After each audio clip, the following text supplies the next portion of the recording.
Hello विद्यार्थी मित्रांनो, science forum coaching अकॅडमीमध्ये आपल्या सर्वांचे स्वागत आहे। आजपासून आपण इयत्ता 12वीच्या विद्यार्थ्यांसाठी म्हणजे जे विद्यार्थी सायन्स या स्ट्रीममध्ये शिकत आहेत अशा विद्यार्थ्यांसाठी फिजिक्स, केमिस्ट्री, मॅथ्स आणि बायोलॉजी या चारही विषयांचे जे काही महत्त्वाचे प्रश्न आहेत ते डिस्कस करणार आहोत। हे सर्व महत्त्वाचे प्रश्न मुलांनो त्या ठिकाणी प्रिव्हियसली आस्क्ड क्वेश्चन जे असतात त्याच्या अनुषंगाने तयार केलेले असतात। ओके, तयार केलेले असतात, इनफॅक्ट त्यांचं अनालिसिस केलेलं असतं आणि मग त्यानुसार हे क्वेश्चन्स आपल्यासोबत शेअर केलेले आहेत। क्लिअर आहे सर्वांना? ठीक आहे, तर आज आपण पहिला चॅप्टर केमिस्ट्री मधला पाहूया, केमिकल थर्मोडायनामिक्स। तर केमिकल थर्मोडायनामिक्स हा चॅप्टर आपल्याला बोर्ड परीक्षेमध्ये 6 ते 8 मार्काला विचारला जातो। आणि लक्षात ठेवा, कोणत्याही विषयाची तयारी करत असताना आपण त्या विषयामधील जे हाय वेटेज टॉपिक्स आहेत ते टॉपिक्स प्रथमतः सिलेक्ट केले पाहिजे, जेणेकरून आपला स्कोर त्या ठिकाणी हाय येईल।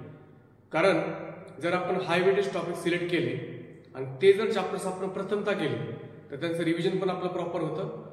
त्यासाठी आपल्याला व्यवस्थित डेडिकेटेड टाइम पण देता येतो आणि त्यांचं रिव्हिजन प्रॉपर झाल्यानंतर पेपरमध्ये जास्त क्वेश्चन्स आपल्याला हाय वेटेज टॉपिक्सवरतीच मिळतात। क्लिअर आहे सर्वांना? आणि त्यामुळं केमिस्ट्री पार्ट 1 म्हणजे केमिस्ट्री या विषयामधील पहिल्या 8 चॅप्टरपैकी मी 4 नंबरचा चॅप्टर म्हणजे केमिकल थर्मोडायनामिक्स हा चॅप्टर त्या ठिकाणी प्रथमतः निवडलेला आहे। क्लिअर आहे?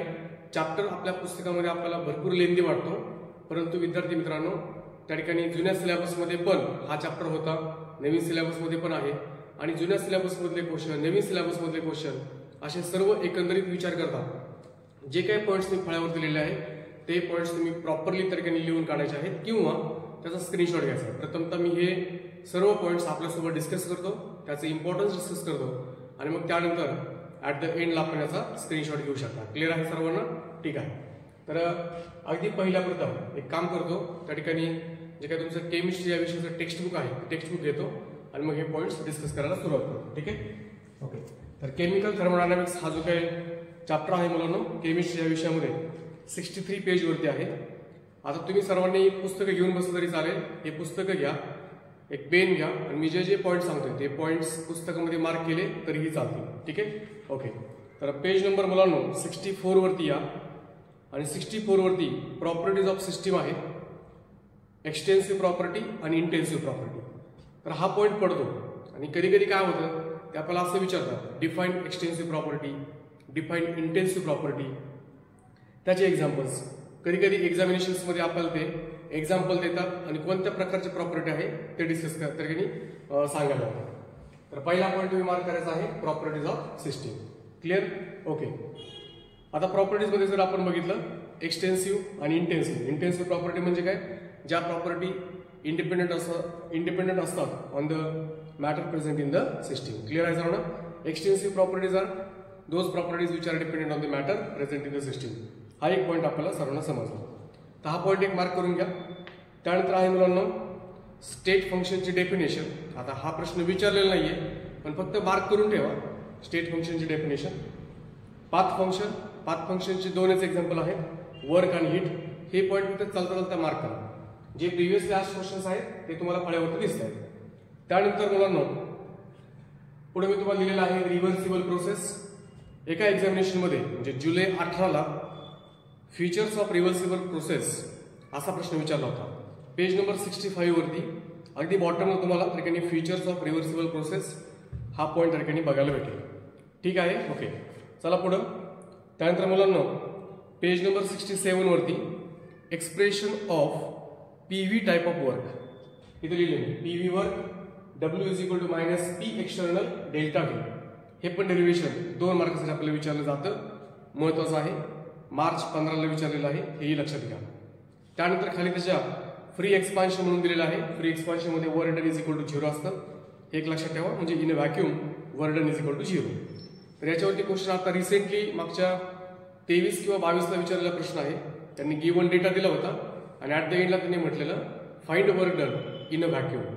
मग जनरली आपण सगळा डेटा लिहितो, फॉर्म्युला लिहितो आणि मग आपण कन्फ्युज होऊन जातो। शेवटचा शब्द जर व्यवस्थित वाचला इन अ व्हॅक्यूम तर डायरेक्टली वर्क डन = 0। तर W = -P डेल्टा V हा पॉईंट तर तुम्ही पुस्तकामध्ये मार्क करायचा आहे पेज नंबर 67 वर।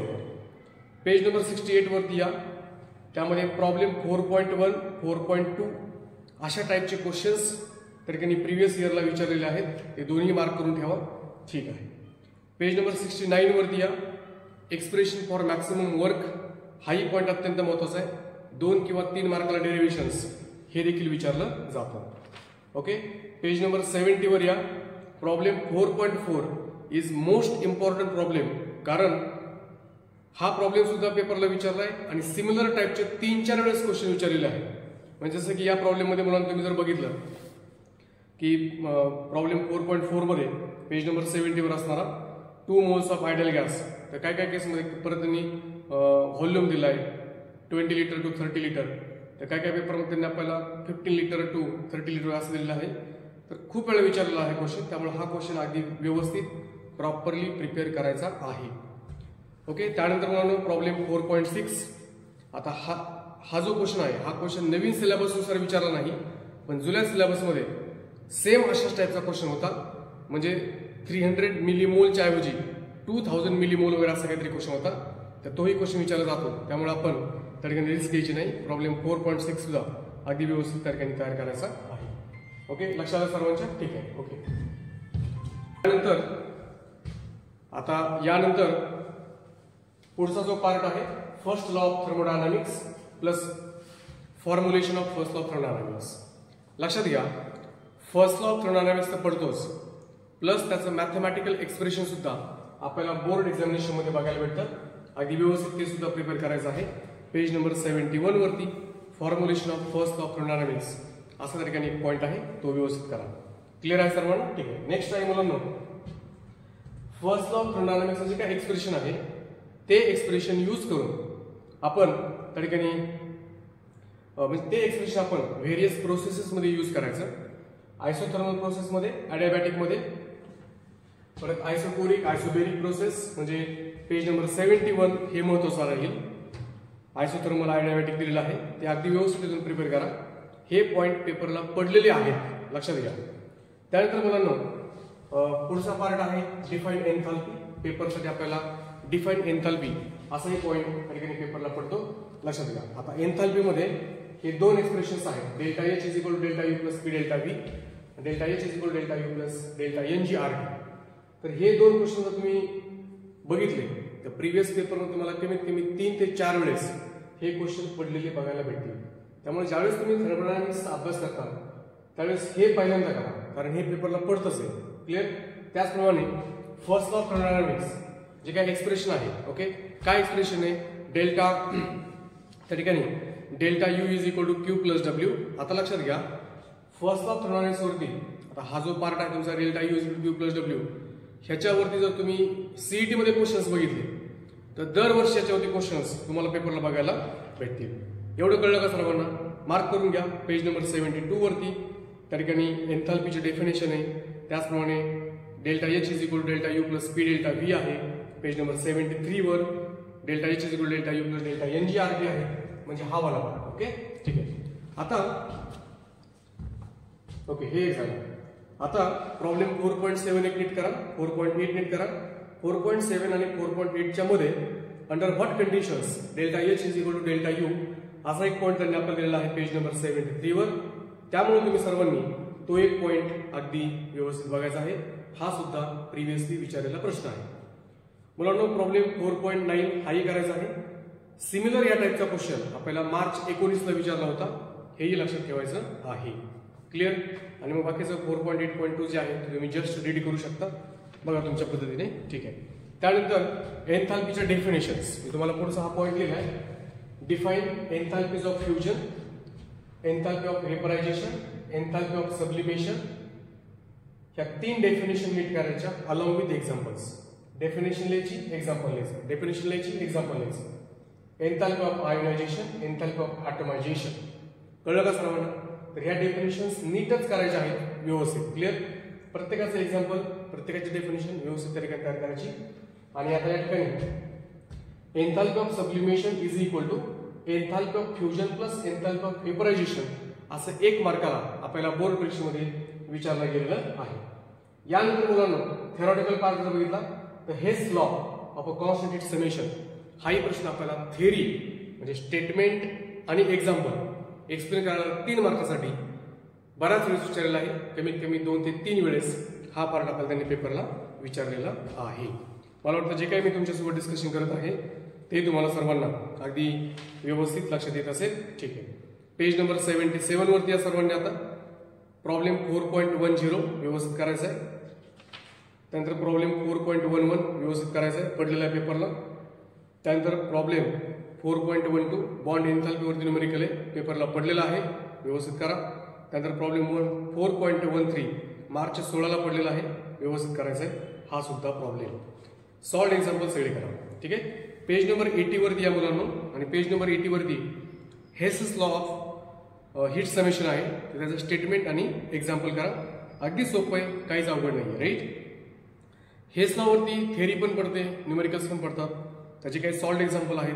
प्रॉब्लेम 4.15. ओके. हाही एक क्वेश्चन त्या ठिकाणी तुम्ही करू शकता. आता हेस लॉवरती आपल्याला एक्सरसाइजमध्ये क्वेश्चन आहे बघा, पेज नंबर 89 वरती.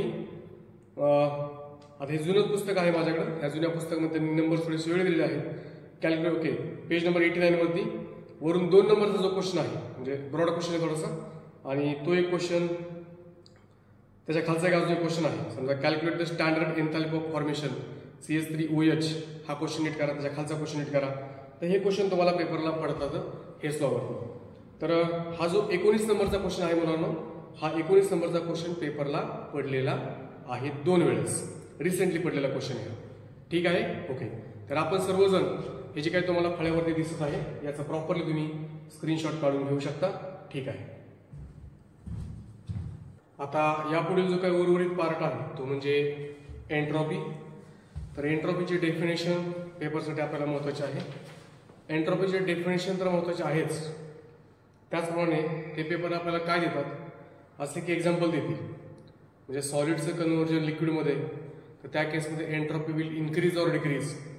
तर सॉलिडचं रूपांतर लिक्विडमध्ये झालं तर एंट्रॉपी वाढणार आहे, लिक्विडचं रूपांतर गॅसमध्ये झालं एंट्रॉपी वाढणार आहे.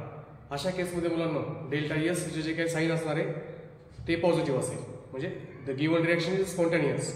तुम्हाला बेस्ट एक्झाम्पल जर बघायचं असेल तर पेज नंबर 82 वरती ट्राय धिसच्या वरती जे काही 2 एक्झाम्पल दिलेले आहेत ते एक्झाम्पल व्यवस्थित बघून घ्या. पहिल्या केसमध्ये आपल्याला I2 सॉलिडचं कन्व्हर्जन I2 ॲक्वियसमध्ये केलेलं आहे, म्हणजे लिक्विडमध्ये केलं आहे.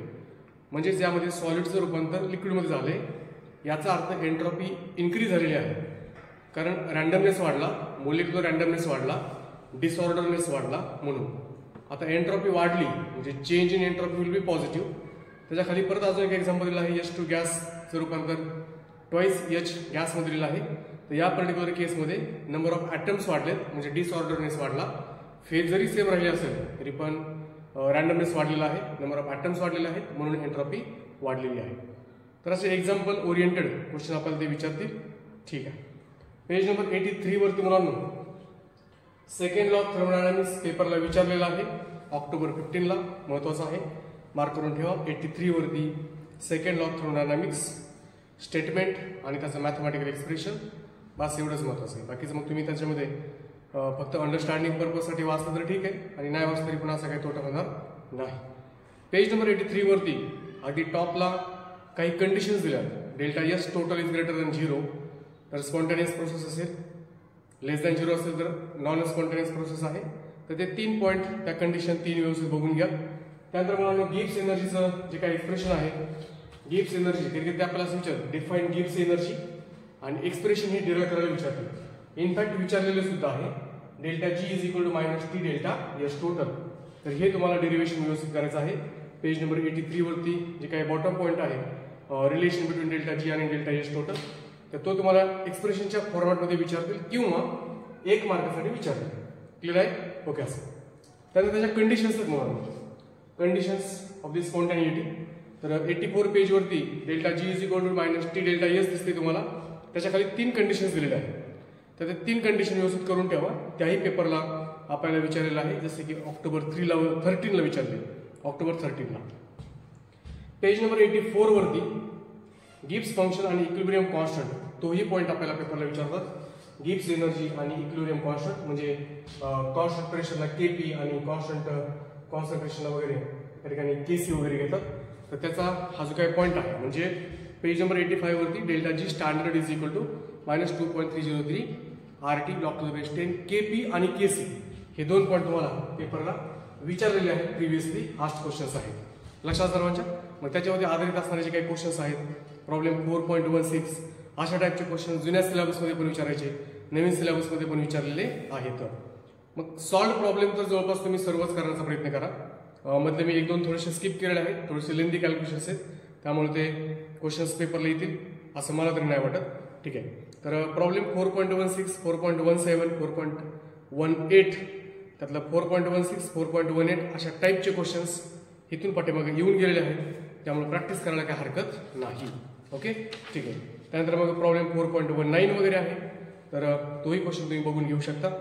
एक्सरसाइज मधले क्वेश्चन्स त्या ठिकाणी आहेत, बऱ्यापैकी मी पार्ट हा कव्हर केलेला आहे, तुमच्या ते लक्षात आलेलं असेल.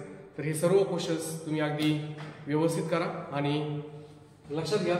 जनरली हे जे काही पॉईंट्स तुम्हाला मी डिस्कस केले, या पॉईंट्सच्या अबाउट क्वेश्चन तुमचे त्या ठिकाणी फिरतील आणि जनरली हेच क्वेश्चन्स असतात, हे लक्षात ठेवा. म्हणजे आपण आत्ता केमिकल थर्मोडायनामिक्स केमिस्ट्री या विषयामधला 4था चॅप्टर जो 8 मार्काला आहे पेपरला, त्याच्यामध्ये 14 इम्पॉर्टंट पॉईंट बघितलेले आहेत अलॉंग विथ दी एक्झाम्पल्स.